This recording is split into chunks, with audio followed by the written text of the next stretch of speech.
Mr. Speaker, the implementation of a surface water management strategy or plan to reduce future flooding and to reduce pollution of Lake Winnipeg and other Manitoba lakes remains a top priority for many Manitobans, but clearly not for this government. In more than 14 years as a government, this Premier and his team have yet to produce a surface water management plan. Most recently, 2 years ago, it was promised for spring 2013. A year later, with no mention in the throne speech or the budget, it appears to have vanished into thin air. I ask the Premier, is this NDP government just extremely tardy, or does it not consider a surface water management plan a priority? Mr. Speaker, coming out of the 2011 flood, there were many decisions that were made to prevent that disaster occurring again.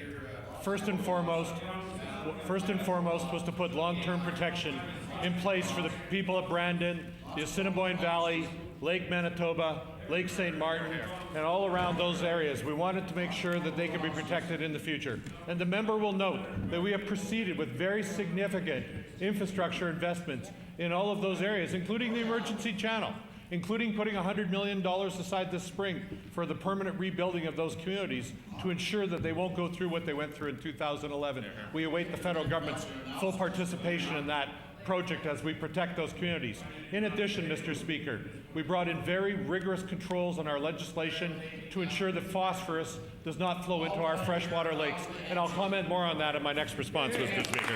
Mr. Speaker, the ongoing theme of mismanagement and poor planning by this NDP government persists with delays for such critical plans.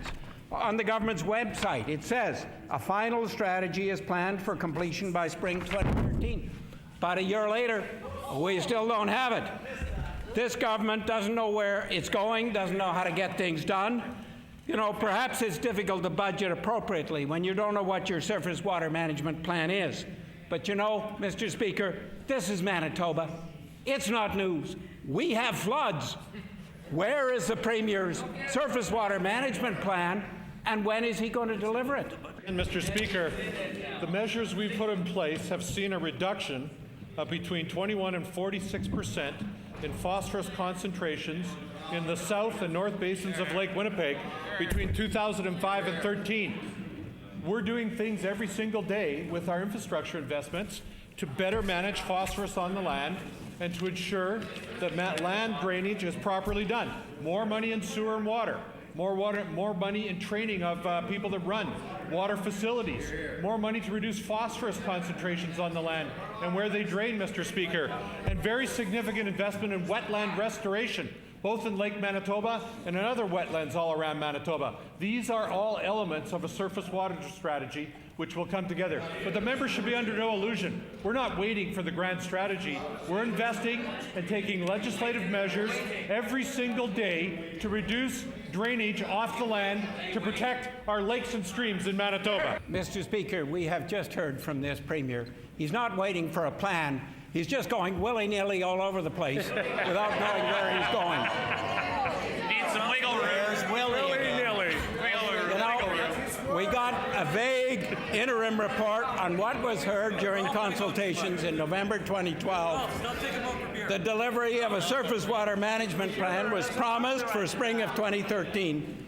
You know, after 2 by-elections where it was one of the hottest topics on the doorstep for people who were actually in Morris and Arthur Verdon, the NDP were clearly not listening. Nope. Some people are still waiting.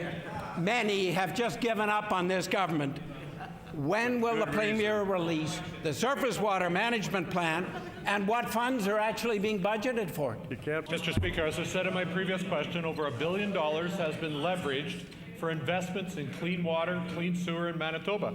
And there has already been reported reductions of 21 to 46% in concentrations of phosphorus in the south and north basins of Lake Winnipeg between 2005 and 2016.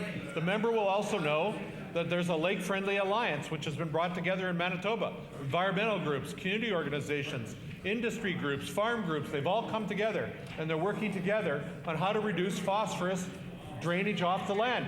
and we are pursuing a lake-friendly accord with all the jurisdictions around us, North Dakota, Minnesota, Saskatchewan, Northwest Ontario. All of these jurisdictions have water that comes into Manitoba, and we're going to work with them to reduce the kinds of nutrients, the kinds of chemicals, the kinds of phosphorus that we see in our water, in our waterways, and they're already cooperating with us. So the member needs to know we have invested and he's voted against it. We've brought legislation in and he's voted against it. We've made a difference working with people and he has not cooperated with us. We will continue to protect fresh water in Manitoba, and I only hope in the future he will vote for those measures in the budget. Order, please. The Honourable First Minister's time has expired.